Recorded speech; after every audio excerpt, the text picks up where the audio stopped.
Reincarnation. This video will explain it in 8 steps. Step 1. Reincarnation is the famous cycle of birth to death, back to birth to death, a loop that keeps going, found in religions such as Hinduism and Buddhism. In Hinduism, each individual has a soul that is the same exact soul or consciousness that lives in every other being. This soul is what Hindus call God or Atman.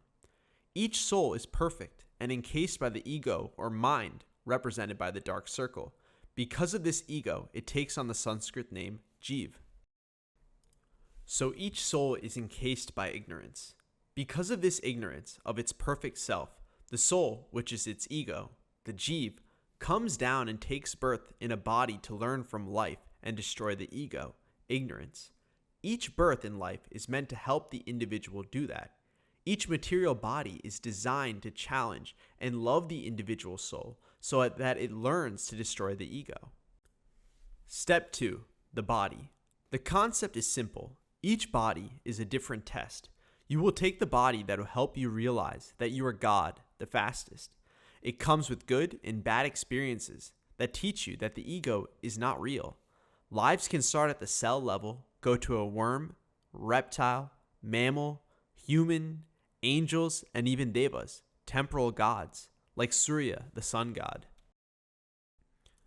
You will go through thousands and thousands of lives. We don't want to discuss numbers too much because the speed of growth is up to the individual. We do not want to discourage anyone on their journey. Don't let anyone tell you where you are in this journey. That is between you and your soul. Man and women birth are equal. Human birth is the highest. Animal birth is the lowest. Animal lives are progression. Say elephant is better than insect. Gods, known as devas, are temporal posts. Though it sounds amazing, and it might be, they too want to come down to the human birth to continue their faster journey to enlightenment. Each individual soul with the ego will have to wait until the right material body comes along. Each body represents the amount of consciousness and awareness that the Jiv is ready for to know it is the spirit. The human body is the only form that can end the cycle of reincarnation because it is the only form that can intellectually understand God, face the toughest challenges, therefore letting it attain enlightenment.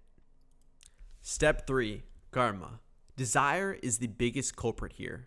This is what keeps you in the loop of reincarnation. So you keep going in this loop of reincarnation until you realize desire will not fulfill you. It ends when you stop pursuing desire and pursue your soul. This does not mean you don't enjoy life. Life is meant to be enjoyed. But if you grow too fond of a desire or are attached to anything, this will keep you in the loop. The term karma comes into play, which means action. All actions we perform out of desire, whether good or bad, create more karma. As long as there is karma, you will have to continue the system of reincarnation.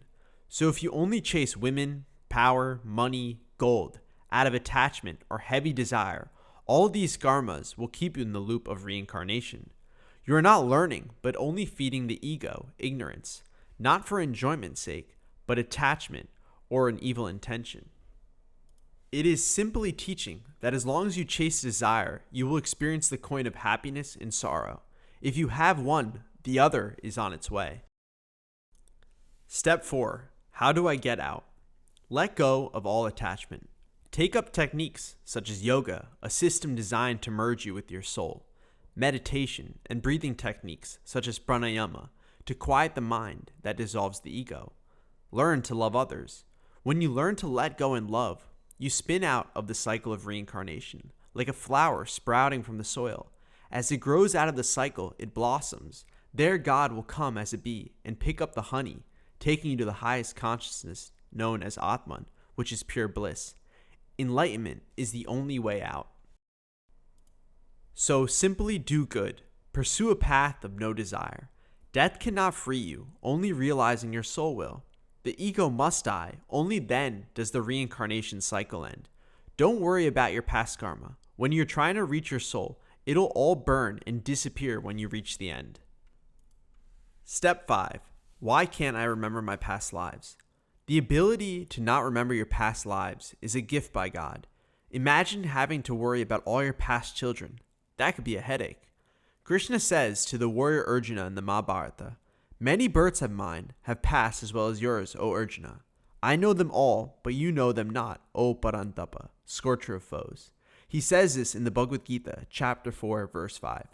Have faith, you are okay. Step 6. Spiritual journey. So remember, reincarnation is all about your spiritual journey. Where you end in your spiritual life is where you continue exactly in the next life. The soul is eternal and indestructible. Krishna says, just as a man casts off his worn-out clothes and puts on new ones, so also the embodied self casts off its worn-out bodies and enters other, which are new. Bhagavad Gita, chapter 2, verse 22. The soul is untouchable. The body takes the heat of life. The heat burns the ego off. Step 7. Harmony. The system of reincarnation gives a poetic sense of justice. Because of karma, past actions and present actions, we are given the birth we deserve and, more importantly, need. Some people are born rich, some are physically handicapped, some are mentally handicapped. These are all from past actions. Because of reincarnation, the universe is given a system that shows harmony. This harmony gives the disciple the understanding that he must not chase the other lives that he sees around him, but optimize his spiritual journey by loving him or herself first, then pursuing whatever goal he has in this life that he feels is his dharma, duty. It removes the notion that God is cruel. God, he or her, is the sun shining for the weak just as the strong. Her wind blows the same for the saint and sinners alike. He is the Father of all, merciful and impartial. You create your own destiny. Never forget this.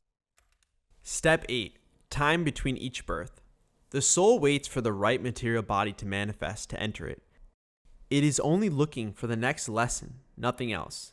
The Hindu god Krishna says that the last thought you have will transport you to the next material body. He says if you think of God, him, as the last thought, you will be given a high birth to continue your journey. If you think of money, you'll go to a place where you can make money. If you think of sex, you'll be given a body, typically as an animal, to exhaust this desire. Do not overthink this. What you spend most of your day thinking about is what you will be thinking about at the end. There is no superpower here. Only through repetition of mental thought do you define your last thought. Why Hindus created mantras to focus on the soul. So the soul travels from earth to heaven, back to earth, through nature, through the lives of gods, all to reach the body of a human, where they can actualize themselves. And remember, they are the spirit, a never-ending love and bliss with the eternal experience of peace. Remember, reincarnation ends when you realize that your soul is timeless.